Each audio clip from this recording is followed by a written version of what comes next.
वंदे मातरम बंकिम चंद्र चटर्जी ने लिखा था। उन्होंने इस गाने को लिखा, लिखने के बाद 7 साल लगे, उसके बाद ये गाना लोगों के सामने आया। क्योंकि उन्होंने जब ये गाना लिखा उसके बाद एक उपन्यास लिखा, उसका नाम था आनंद मठ, उसमें इस गीत को डाला। वो उपन्यास छपने में 7 साल लगे। 1882 में यह आनंद मठ उपन्यास का हिस्सा बना वंदे मातरम, और उसके बाद जब लोगों ने उस उपन्यास को पढ़ा तो इसका अर्थ पता चला कि वंदे मातरम क्या है।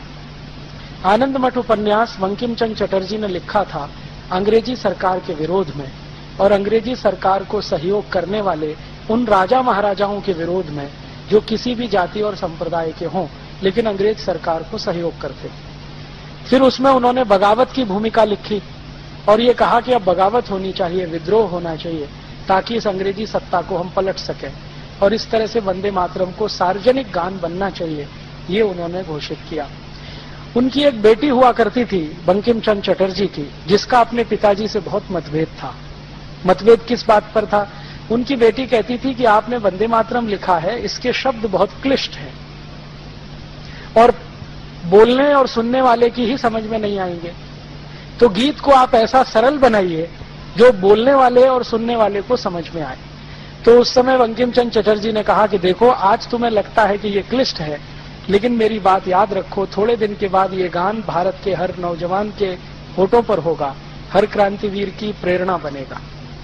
उसके बाद हम सब जानते हैं कि ये घोषणा करने के लगभग 12 साल के बाद चटर्जी जी का स्वर्गवास हो गया, वो जीवित नहीं रहे। बाद में उनकी बेटी और परिवार के लोगों ने ये जो आनंद मठ पुस्तक थी जिसमें ये गान था, इसका बड़े पैमाने पर प्रचार किया। वो पुस्तक पहले बांग्ला में बनी, फिर बाद में उसका मराठी हुआ, हिंदी हुआ, तमिल, तेलुगु, कन्नड़, बहुत सारी भाषाओं में छपी, और उस पुस्तक ने क्रांतिकारियों में जोश भरने का काम किया। उस पुस्तक में क्या था? ये पूरी व्यवस्था का विरोध करें, क्योंकि ये विदेशी है, आताताई है, ऐसा वो सब था। उसमें बहुत सारी ऐसी जानकारियां थी जो लोग सुनकर उबलते थे, जानकर उबलते थे। अंग्रेजी सरकार ने बार बार इस पुस्तक पर पाबंदी लगाई, कई बार इसके बहुत सारे अंश काट छांट दिए, कई बार इसको जलाया गया, लेकिन पुस्तक की मूल प्रति किसी न किसी रूप में सुरक्षित रही, तो ये आगे बढ़ती रही। 1905 में अंग्रेजों की सरकार ने बंगाल का बंटवारा कर दिया। एक अंग्रेज अधिकारी था करजन, उसने बंगाल को 2 हिस्सों में बांट दिया, एक पूर्वी बंगाल, एक पश्चिमी बंगाल। पूर्वी बंगाल था मुसलमानों के लिए, पश्चिमी बंगाल था हिंदुओं के लिए। हिंदू और मुसलमान के आधार पर यह भारत का पहला बंटवारा था। तो भारत के कई सारे ऐसे लोग जो जानते थे कि आगे क्या हो सकता है, उन्होंने इस बंटवारे का विरोध किया, और बंग भंग के विरोध में एक आंदोलन शुरू हुआ। इस आंदोलन के सबसे प्रमुख नेता थे लाला लाजपत राय, जो उत्तर भारत में थे, बिपिन चंद्र पाल, जो बंगाल और पूर्व भारत का नेतृत्व करते थे, और लोकमान्य बाल गंगाधर तिलक, जो पश्चिम और मध्य भारत के बड़े नेता थे। इन तीनों नेताओं ने अंग्रेजों के बंगाल विभाजन के खिलाफ आंदोलन शुरू किया, और इस आंदोलन का एक हिस्सा था अंग्रेजों भारत छोड़ो, अंग्रेजी सरकार से असहयोग करो, अंग्रेजी कपड़े मत पहनो, अंग्रेजी वस्तुओं का बहिष्कार करो, और दूसरा हिस्सा था पॉजिटिव, कि भारत में स्वदेशी का निर्माण करो, स्वदेशी के पथ पर आगे बढ़ो। लोकमान्य तिलक ने इस आंदोलन को अपने शब्दों में स्वदेशी आंदोलन कहा। अंग्रेजी सरकार इसको बंग भंग विरोधी आंदोलन के नाम से कहती रही। लोकमान्य तिलक कहते थे ये हमारा स्वदेशी आंदोलन है। ये 6 साल चला। इस आंदोलन की ताकत इतनी थी कि अंग्रेजों के खिलाफ जो उन्होंने कहा वो पूरे भारत ने स्वीकार कर लिया। जैसे उन्होंने ऐलान किया कि अंग्रेजी कपड़े खरीदना बंद करो, करोड़ों भारतवासियों ने अंग्रेजी कपड़े पहनना बंद कर दिया, और उसी समय भले हिंदुस्तानी कपड़ा मिले, मोटा मिले, खादी का मिले, वही पहनना है। फिर उन्होंने कहा अंग्रेजी ब्लेड का बहिष्कार करो, तो भारत के लाखों नाइयों ने अंग्रेजी ब्लेड से दाढ़ी बनाना बंद कर दिया, वो उस तरह हिंदुस्तान में वापस लौटा। फिर लोकमान्य तिलक ने कहा अंग्रेजी चीनी खाना बंद करो, क्योंकि शक्कर उस समय इंग्लैंड से बनकर आती थी, भारत में गुड़ बनता था, तो हजारों लाखों हलवाइयों ने गुड़ डालकर मिठाई बनाना शुरू कर दिया। फिर उन्होंने अपील किया कि अंग्रेजी कपड़े से और अंग्रेजी साबुन से अपने घर को मुक्त करो, तो हजारों लाखों धोबियों ने अंग्रेजी साबुन से कपड़े धोना बंद कर दिया। फिर उन्होंने पुरोहितों को कहा कि आप शादी कराओ अगर लड़के लड़कियों की, तो उनके शरीर पर अंग्रेजी वस्त्र ना हो, तभी शादी कराओ, अगर वो अंग्रेजी वस्त्र पहनकर शादी करें तो शादियों का बहिष्कार करो। तो पुरोहित समाज ने सूट पैंट टाई पहनने वाले दूल्हों का बहिष्कार कर दिया। इतने व्यापक स्तर पर यह आंदोलन फैला। 6 साल के अंदर अंग्रेजी सरकार घबरा गई, क्योंकि उनका माल बिकना बंद हो गया। ईस्ट इंडिया कंपनी का धंधा चौपट हो गया। तब ईस्ट इंडिया कंपनी ने अंग्रेज सरकार पर दबाव डाला कि हमारा तो सारा धंधा ही खत्म हो गया है भारत में, अब हमको कुछ भी उपाय नहीं है, आप इन भारतवासियों की मांग को मंजूर करो। तो मांग क्या थी? एक मुख्य मांग थी कि बंगाल का जो बंटवारा किया है हिंदू मुसलमान के आधार पर, ये वापस करो। हमें संप्रदाय के आधार पर बंटवारा नहीं चाहिए। और आप जानते हैं कि अंग्रेजों की सरकार ने झुकना स्वीकार किया और 1911 में डिवीजन ऑफ बंगाल एक्ट कानून वापस लिया गया और बंगाल को फिर से एक किया गया। तब लोकमान्य तिलक को यह समझ में आ गया कि अंग्रेजों को झुकाना है तो इनका बहिष्कार ही सबसे बड़ी उपाय है और ताकत है। ये 6 साल जो आंदोलन चला 1905 से 1911, इस आंदोलन का मूल मंत्र था वंदे मातरम। ये जितने कार्यकर्ता थे, लोकमान्य तिलक, लाला लाजपत राय, विपिन चंद्र पाल के साथ काम करने वाले, उनकी संख्या 1 करोड़ 20 लाख से ज्यादा थी। वो हर कार्यक्रम में वंदे मातरम का उद्घोष करते थे। कार्यक्रम की शुरुआत में वंदे मातरम गाते थे, कार्यक्रम के अंत में भी वंदे मातरम गाया जाता था। बाद में क्या हुआ कि 1911 में लोकमान्य तिलक और इन सब लोगों के दबाव में और बंगाल में इतना जबरदस्त आंदोलन हो गया, उसके दबाव में अंग्रेजों की सरकार ने भारत की राजधानी को कलकत्ता से दिल्ली शिफ्ट कर दिया। अंग्रेजों को ऐसा लगता था कि अब हम कलकत्ता में सुरक्षित नहीं है, क्योंकि बंगाल इस आंदोलन का केंद्र था। तो उन्होंने अपने को सुरक्षित करने के लिए कलकत्ता से भागकर दिल्ली में शरण ली और 1911 में दिल्ली भारत की राजधानी बन गई। उसके बाद अंग्रेजों ने एक दूसरा काम किया कि भारत के लोगों को शांत करने के लिए, जो अंग्रेजों के खिलाफ विद्रोह से भरे हुए थे, अंग्रेजी राजा को भारत में आमंत्रित किया। जॉर्ज पंचम भारत में आया सन 1911 में। और जब जॉर्ज पंचम भारत में आया तो इन अंग्रेज अधिकारियों ने जॉर्ज पंचम के स्वागत के लिए एक गीत लिखवाया और उस गीत का नाम है जन गण मन अधिनायक जय भारत भाग्य विधाता। क्योंकि इस गीत के सारे शब्द अंग्रेजी राजा जॉर्ज पंचम की स्तुति का गान है। जन गण मन अधिनायक, अधिनायक माने सुपर हीरो, भारत की जनता है, भारत के जो लोग हैं उनके तुम सुपर हीरो, तुम्हारी जय हो। माने कौन? जॉर्ज पंचम। इस गीत को जिन्होंने लिखा वो थे श्री रविन्द्रनाथ टैगोर। और रविन्द्रनाथ टैगोर की लिखी हुई एक चिट्ठी मेरे पास है, जो कभी समय आने पर मैं टीवी चैनल के माध्यम से पूरे देश को दिखाने वाला हूं। उस चिट्ठी में उन्होंने अपने बहनोई को लिखा है, जो थे सुरेंद्रनाथ बनर्जी और लंदन में रहते थे, ICS ऑफिसर थे। उनको उन्होंने लिखा है कि ये गीत मेरे ऊपर अंग्रेज अधिकारियों ने दबाव डलवा कर लिखवाया है, वंदे मातरम के पैरेलल। क्योंकि उस समय भारत में हर जगह उद्घोष था वंदे मातरम का, हर क्रांतिवीर गाता था वंदे मातरम। और इस वंदे मातरम को और ज्यादा लोकप्रियता तब मिली जब भारत का सबसे कम उम्र का क्रांतिकारी खुदीराम बोस फांसी के फंदे पर चढ़ा तो वंदे मातरम कहते हुए चढ़ा। उसके बाद तो सभी क्रांतिकारियों ने इसको बना लिया कि फांसी पर जाएंगे तो वंदे मातरम गाएंगे। वो चाहे भगत सिंह हो, चाहे अशफाक उल्लाह हो, चाहे ऊधम सिंह हो, चाहे शशीन्द्रनाथ सान्याल हो, चाहे कोई भी हो, सबने फांसी पे चढ़ने को स्वीकार किया वंदे मातरम के घोष से। अंग्रेजों को इससे बहुत चिढ़ होती थी, तो अंग्रेजों का ये कहना था कि इसके पैरेलल कोई गाना प्रचारित किया जाए। और उस समय 1911 में आपको मैं ऐतिहासिक जानकारी दे रहा हूं कि रविन्द्रनाथ टैगोर का परिवार अंग्रेजों के बहुत नजदीक था। रविन्द्रनाथ टैगोर के परिवार के ज्यादातर लोगों ने अंग्रेजी ईस्ट इंडिया कंपनी में काम किया। उनके बड़े भाई जो अवनींद्रनाथ टैगोर थे, वो ईस्ट इंडिया कंपनी के बहुत सालों तक कलकत्ता डिवीजन के डायरेक्टर रहे। काफी पैसा उनके परिवार का ईस्ट इंडिया कंपनी में लगा था। तो अंग्रेजों से बहुत सहानुभूति थी रविन्द्रनाथ टैगोर की। ये सहानुभूति खत्म हुई 1919 में, जब जलियांवाला बाग हत्याकांड हुआ और गांधी जी ने रविन्द्रनाथ टैगोर को गाली देते हुए कहा कि अभी भी तुम्हारे आंखों से अंग्रेजियत का पर्दा नहीं उतरता तो कब उतरेगा? तुम अंग्रेजों के इतने चाटुकार कैसे हो गए? तुम इनके इतने समर्थक कैसे हो गए? आप जानते हैं 1911 में ये गान जब लिख दिया तो उन्होंने अपने बहनों को कहा कि ये गान तो मैंने अंग्रेजों के कहने पर लिखा है, शब्दों का अर्थ अच्छा नहीं है, इसलिए कृपया इसको न गाया जाए तो अच्छा है। लेकिन अंत में एक लाइन लिख दिया कि ये चिट्ठी किसी को न दिखाएं, क्योंकि मैं सिर्फ आप तक ये सीमित रखना चाहता हूं, कभी मेरी मृत्यु हो जाए तो जरूर सबको बताएं। 1941 में रविन्द्रनाथ टैगोर की मृत्यु हो गई। तब बनर्जी साहब की कृपा से ये चिट्ठी लोगों के सामने आई, उसकी एक कॉपी मेरे पास भी है, और उन्होंने पूरे देश को कहा कि जनगण मन को ना गाया जाए। उसी बीच में कांग्रेस पार्टी थोड़ी उभर चुकी थी और एक बड़ा संगठन बन चुकी थी। कांग्रेस में जब तक लोकमान्य तिलक थे, लाला लाजपत राय थे, विपिन चंद्र पाल थे, तब तक वंदे मातरम ही गाया गया। बाद में आप जानते हैं कि लोकमान्य तिलक का कांग्रेस के नेताओं से मतभेद हुआ, और कांग्रेस के नेताओं में उनका सबसे ज्यादा मतभेद हुआ पंडित मोतीलाल नेहरू के साथ, क्योंकि मोतीलाल नेहरू जी की योजना ये थी कि अंग्रेजों के साथ कोई संयोजित सरकार बने, कोलिशन गवर्नमेंट, और उसके लिए वो बार बार कहते थे। और लोकमान्य तिलक कहते थे कि अंग्रेजों के साथ मिलकर सरकार बनाना तो भारत के लोगों को धोखा देना है। तो इस मुद्दे पर मतभेद था, तो ये कांग्रेस से निकल गए। तो फिर इन्होंने एक गरम दल बनाया। तो कांग्रेस के दो हिस्से हो गए, एक नरम दल, एक गरम दल।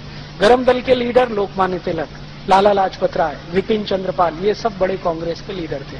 तो ये हर जगह वंदे मातरम गाते थे। फिर ये नरम दल वाले ज्यादातर अंग्रेजों के साथ रहते थे, अंग्रेजों की कहना, अंग्रेजों की सुनना, उनके नजदीक जाना, उनकी मीटिंगों में शामिल होना वगैरह वगैरह, और वो हर समय अंग्रेजों से समझौते के मूड में रहते थे। तो जब 1911 में ये गाना लिख दिया तो ये नरम दल वालों ने इस गाने को गाना शुरू कर दिया। कई बार ये गरम दल वालों को चिढ़ाने के लिए गाना गाया करते थे। बाद में क्या हुआ, कांग्रेस के बड़े बड़े अधिवेशन हुआ करते थे, उनमें ये बहुत बहस होती थी कौन सा गाना गाया जाए। तो वंदे मातरम पर सबकी सहमति होती थी, लेकिन नरम दल का छोटा सा एक गुट था जो अंत में फिर जनगण मन गा लेता था। बाद में क्या हुआ कि ये नरम दल के कुछ खुराफाती लोगों ने एक वायरस छोड़ दिया, और वो वायरस ये छोड़ दिया कि ये मुसलमानों को नहीं गाना चाहिए क्योंकि इसमें बुत परस्ती है, माने बुत की पूजा है। मुसलमानों को आप जानते हैं कि बड़ा करंट लगता है ये सुनते ही, तो बिना सोचे समझे उनको करंट दौड़ गया। तो जो मुस्लिम लीग के नेता थे, चूंकि मुस्लिम लीग 1906 में बन चुकी थी और उसी के कहने पर बंगाल का विभाजन भी हुआ था, तो मुस्लिम लीग के नेताओं में करंट दौड़ गया। मोहम्मद अली जिन्ना जब इसके प्रेसिडेंट बने तो इन्होंने इसके खिलाफ बोलना शुरू कर दिया कि वंदे मातरम सांप्रदायिक गाना है, हम इसे नहीं गाएंगे। फिर इन्होंने क्या किया कि दुश्मनी निकालने के लिए जहां भी वंदे मातरम गाया जाता था वहीं पर जनगण मन गाते थे, जहां वंदे मातरम होता था वहीं जनगण मन होता था। तो एक तरह से जनगण मन और वंदे मातरम में कंपटीशन शुरू करा दिया। अंत में ये कंपटीशन इतना आगे बढ़ा कि 1941 में जब टैगोर जी मर गए तो भी ये सत्य उद्घाटित होने के बाद भी मुस्लिम लीग ने कहा हम तो यही गाएंगे। अब अंत में क्या हुआ, भारत आजाद हुआ 1947 में इसी झगड़े के साथ कि वंदे मातरम की जनगण मन, वंदे मातरम की जनगण मन। फिर ये कॉन्स्टिट्यूएंट असेंबली की बहस हुई जिसमें 319 लोग थे। इन सभी में एक को छोड़कर सबने माना कि वंदे मातरम ही होना चाहिए राष्ट्रगान। एक ने नहीं माना, वो एक कौन थे, पंडित जवाहरलाल नेहरू। उन्होंने नहीं माना। क्यों नहीं माना, तो वो कहते हैं कि मुसलमानों को इससे दुख होता है, उनके दिल को चोट पहुंचती है, तो हम क्यों गाएं इसको। माने हिंदुओं के दिल को चोट पहुंचे तो उससे कोई फर्क नहीं पड़ता, मुसलमानों के दिल को चोट नहीं पहुंचनी चाहिए। और नेहरू जी कहते थे कि इस समय मुस्लिम लीग की राजनीति चल रही है, भारत का बंटवारा किया है, इसका तोड़ करने के लिए मुसलमानों को साथ रखना जरूरी है, तो उनकी इन बातों को मान लेना ही अच्छा है। तो नेहरू जी बार बार यही तर्क देते थे। अंत में क्या हुआ कि सभी कॉन्स्टिट्यूएंट असेंबली के मेंबर्स ने कहा जी हमको तो ये बैठता नहीं है जनगण मन, तो फैसला कौन करे। तो गांधी जी के पास पहुंचे, तब तक गांधी जी जीवित थे। तो गांधी जी ने कहा कि जनगण मन के पक्ष में तो मैं भी नहीं हूं और तुम वंदे मातरम के पक्ष में नहीं हो, तो कोई तीसरा गाना निकालो। तो उन्होंने कहा आप ही निकाल के दे दो। तो गांधी जी ने एक गाना निकाल के दिया जो हमारा बाद में झंडा गान था, उसके पहले वो झंडा गान नहीं था। विजयी विश्व तिरंगा प्यारा, झंडा ऊंचा रहे हमारा, इसकी शान न जाने पाए चाहे आन भले ही जाए। ये जो गाना था गांधी जी ने कहा इसको बना लो, तो नेहरू जी उस पर भी तैयार नहीं। अब नेहरू जी का तर्क क्या था, नेहरू जी का तर्क था कि ये गाना ऑर्केस्ट्रा पे नहीं बज सकता और जनगण मन ऑर्केस्ट्रा पे बज सकता है। और जनगण मन आप जानते हैं अंग्रेजों का लिखवाया हुआ गीत था जॉर्ज पंचम के स्वागत के लिए।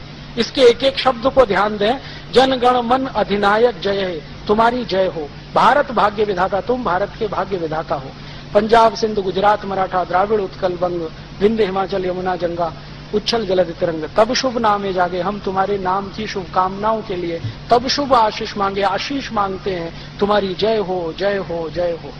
जॉर्ज पंचम ने जब ये सुना तो उसको अर्थ तो समझ में नहीं आया, फिर उसने इंग्लिश ट्रांसलेशन कराया तो जॉर्ज पंचम का स्टेटमेंट था कि इतनी खुशामद तो मेरी इंग्लैंड में भी कोई नहीं करता। बहुत खुश हुआ जॉर्ज पंचम। कौन है रविन्द्रनाथ टैगोर, बुलाओ मेरे पास लेके आओ। तो रविन्द्रनाथ टैगोर को परिचय कराया गया। अंत में जॉर्ज पंचम जब विदा हुआ तो उस समय की वो नोबेल प्राइज कमेटी का चेयरमैन भी था, तो उसने रविन्द्रनाथ टैगोर का नाम नोबेल प्राइज के लिए रिकमेंड कर दिया, क्योंकि वो उनके गीत से प्रभावित था। अब रविन्द्रनाथ टैगोर के लिए संकट खड़ा हो गया कि जिस गाने को वो खुद अच्छा नहीं मानते, दबाव में लिखा हुआ है, उसी पर नोबेल प्राइज मिल रहा है। तो उन्होंने अंग्रेजों से कहा कि कम से कम एक कृपा करो मेरे ऊपर कि पूरे देश में ये प्रचारित करो कि मेरी गीतांजलि पर ये मिल रहा है नोबेल पुरस्कार। तो हम सब जानते हैं कि गीतांजलि पर नोबेल प्राइज मिला है। गीतांजलि में कोई दम नहीं है कि उसको नोबेल प्राइज दिया जा सके। मैंने गीतांजलि कई बार पढ़ी है, ऐसा कुछ दम नहीं है। उससे ज्यादा अच्छी कविताएं इस देश में बहुत सारे कवियों की लिखी गई हैं, लेकिन छुपा दिया उन्होंने इसको और पूरे देश में प्रचारित कर दिया कि ये गीतांजलि पर मिल गया। वास्तव में हुआ ये था कि जॉर्ज पंचम का इतना चाटुकारिता भरा गान जो गा दिया, उस पर वो खुश होकर नोबेल प्राइज दे गया। गांधी जी को जब ये सच्चाई पता चली तो 1919 में जब जलियांवाला बाग हत्याकांड हुआ तो गांधी जी ने बहुत कड़क पत्र लिखा रविन्द्रनाथ टैगोर को, और वो पत्र आप पढ़ेंगे तो रो देंगे। इतनी गालियां सभ्य शब्दों में वो दे सकते थे वो उन्होंने दिया। फिर खुद गांधी जी मिलने गए कि तुम अभी तक अंग्रेजों की स्वामी भक्ति में डूबे हुए हो, अभी भी उनका सहयोग कर रहे हो, ये हमारे भारत के लोगों को मार रहे हैं, काट रहे हैं, कब इनका साथ छोड़ोगे। तब रविन्द्रनाथ टैगोर ने अपनी उपाधियां वापस की और अंग्रेजी सरकार के खिलाफ उन्होंने लिखना शुरू किया। 1919 के पहले रविन्द्रनाथ टैगोर के लिखे गए लेख सब अंग्रेजी सरकार के समर्थन में हैं। फिर 1919 के बाद उन्होंने जो लेख लिखे हैं वो थोड़े थोड़े उनके विरोध में गए। तो जनगण मन ऐसा गान है जो उन्होंने लिख दिया जॉर्ज पंचम के लिए, और हम हिंदुस्तानियों ने पंडित नेहरू के कहने पर उसको राष्ट्रगान बना लिया। जबकि 318 सांसद, संसदीय समिति जो थी ना, कॉन्स्टिट्यूएंट असेंबली के 318 लोग वो कहते थे कि वंदे मातरम होना चाहिए, अकेले नेहरू जी कहते थे जनगण मन होना चाहिए। और नेहरू जी माने वीटो उस जमाने का। आप में से बहुत सारे बुजुर्ग जिन्होंने नेहरू जी को देखा है यहाँ हैं। नेहरू जी माने वीटो। नेहरू जी ने जो कहा वही कानून, नेहरू जी ने कहा वही आदेश, नेहरू जी ने कहा वही कैबिनेट का फैसला। और जो नेहरू जी ये धमकी दें कि मैं सरकार छोड़ रहा हूं तो पूरी कांग्रेस हिलना शुरू हो जाती थी। उस जमाने में India is Nehru, Nehru is India ये नारा, बाद में Indira is India, India is Indira ये नारा। तो इस तरह का वो था, जैसे नीरो के समय में, जैसे क्लॉडियस के समय में, वैसे ये। तो नेहरू जी का कहना माने अंतिम वाक्य तो कांग्रेस ने स्वीकार कर लिया कि भाई यही ठीक है। फिर इन्होंने तब तक इसको लटका कर रखा जब तक गांधी जी की हत्या नहीं हुई। गांधी जी की हत्या के बाद इसको पिटारे में से निकाल लिया और जनगण मन को राष्ट्रगान घोषित किया। अब विद्रोह की स्थिति ना आए पूरे देश में तो वंदे मातरम को राष्ट्रगीत का दर्जा दे दिया कि भाई ये भी चले और ये भी चले, वो जो क्या कहना, दोनों को संतोष रहे। तो ये है इतिहास। और आज हिंदुस्तान की सरकार ने एक सर्वे किया है पूरे हिंदुस्तान का, और वो रिपोर्ट अभी आई है थोड़े दिन पहले, अर्जुन सिंह की मिनिस्ट्री में है। वो रिपोर्ट में ये पूछा गया था भारत के लोगों से कि आपको कौन सा गाना ज्यादा पसंद है, जनगण मन या वंदे मातरम। 98.8% लोगों ने कहा है वंदे मातरम। फिर अभी थोड़े दिन पहले बीबीसी ने एक सर्वे किया है, ब्रिटिश ब्रॉडकास्टिंग कॉरपोरेशन। उन्होंने एक स्पेशल फीचर बनाया है वंदे मातरम पर, जो आजकल दिखाया जा रहा है लंदन में। तो बीबीसी ने एक सर्वे किया है कि जहां जहां भारतवासी रहते हैं दुनिया में उनसे पूछा जाए, तो उन सर्वे में से 99% लोगों ने कहा है वंदे मातरम। और बीबीसी के सर्वे से एक नई जानकारी मिली है कि दुनिया में सबसे लोकप्रिय गानों में वंदे मातरम दूसरे नंबर पर है। दुनिया में बहुत सारे देश इसको समझते नहीं है, लेकिन इसकी जो लय है ना और इसका जो संगीत है, वो कहते हैं कि ये हम में जज्बा पैदा कर देता है। इसमें संगीत और लय देने का काम किया था पंडित विष्णु दिगंबर पलुस्कर ने। बहुत बड़े संगीतज्ञ थे, हम सब जानते हैं। विष्णु दिगंबर पलुस्कर ने इसकी लय बनाई, और इसमें ये जो आज जिस लय में हम गाते हैं ना, ये उनकी दी हुई है, विष्णु दिगंबर पलुस्कर की। उन्होंने ये लय बनाकर गाना शुरू किया, और बीच में जो संगीत भरा गया है वो भी उन्हीं के समय का है। बाद में ये वंदे मातरम लता मंगेशकर ने गाया, आशा भोसले ने गाया। थीम वही है जो विष्णु दिगंबर पलुस्कर की है। तो ये इतिहास है वंदे मातरम का, और उसके साथ है जनगण मन का। अब हम तय करें क्या गाना है।